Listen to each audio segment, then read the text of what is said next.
প্রতি বছর Valentine's day আসলেই যেন আমাদের শুধু ভালোবাসার কথা মনে হয়। উতলে পড়ে তথাকথিত ভালোবাসা, মনে ভালোবাসার ফাগুন আর আগুন যেন একসাথেই শুরু হয়। মিডিয়া এই আগুনে ঘি ঢালে। শুধুমাত্র ভ্যালেন্টাইন্সকে কেন্দ্র করে নাটক, movie, series, music video, short film ইত্যাদির মতো ফিতনার জাল মিডিয়া বিছিয়ে দেয়। হারামের মশলা মিক্স করে নিরপেক্ষ দেখিয়ে আমাদের কাছে উপস্থাপন করে। মিডিয়া সেলিব্রিটিরা আমাদেরকে শেখাতে আসে ভালোবাসা, আমরাও তাদের শেখানো ভালোবাসার লীলা খেলা দেখে আবেগে আপ্লুত হই। অথচ এই মিডিয়া সেলিব্রিটিদের নিজেদের জীবনের ভালোবাসা নেই। তারা নিজেরাই অশান্তি, ঘৃণা আর বিচ্ছেদের সাগরে হাবুডুবু খেয়ে আমাদেরকে ভালোবাসার সাগরে ডুবাতে আসে। এখানে এই সমীকরণ তুলে ধরলে হয়তো মিডিয়ায় পড়া সেলিব্রিটিদের নোংরা লাইফস্টাইল, পরকীয়ার গল্প, বিচ্ছেদ কাহিনী ইত্যাদি বলে শেষ করা যাবে না। আবার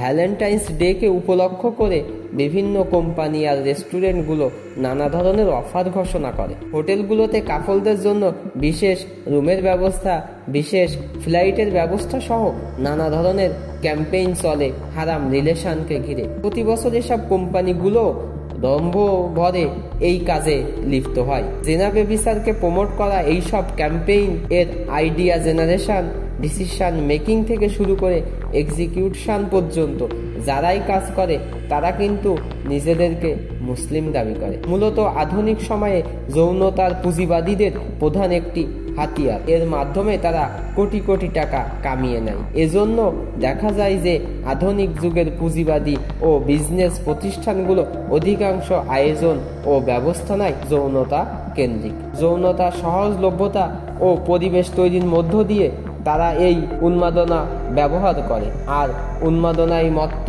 কাস্টমার কাছ থেকে খুব সহজেই হাতিয়ে নেওয়া যায় মোটা অঙ্কের টাকা। তেমনই ভাবে একটি জাতি যখন তার মূল স্পিরিটকে যৌনতার জালে আটকে ফেলে তখন সেই জাতি মানসিকভাবে বিকলাঙ্গ হয়ে পড়ে। তারা তখন পুঁজিবাদী জুলুমগুলো অনুধাবন করতে পারে না, হারিয়ে ফেলে তার বিরুদ্ধে রুখে দাঁড়াবার শক্তি। এই যে হারাম একটি উপলক্ষকে ঘিরে জিনা বেবিচার, অশ্লীলতা, বেহায়াপনা, এত ক্যাম্পেইন, এত আয়োজন, এত প্রচারণা, এর পেছনের আইডিয়া ও ডিসিশন মেকার হিসেবে তারাই কাজ করেছে, যারা সমাজের অবক্ষয়কে নিয়ে অস্থিতিশীলতা তৈরি করে, যারা যৌন সংযমতার পরিবর্তে উত্তেজনাকেই যৌন শিক্ষার দাবি তোলে, যারা ফ্রি মিক্সিংকে ব্যক্তি স্বাধীনতা ও নারী সমাজের উন্নতি হিসেবে দেখানোর চেষ্টা করে, যারা কাছে আসার গল্প তৈরির জন্য তরুণ তরুণীদেরকে উৎসাহিত দিয়ে যাচ্ছে।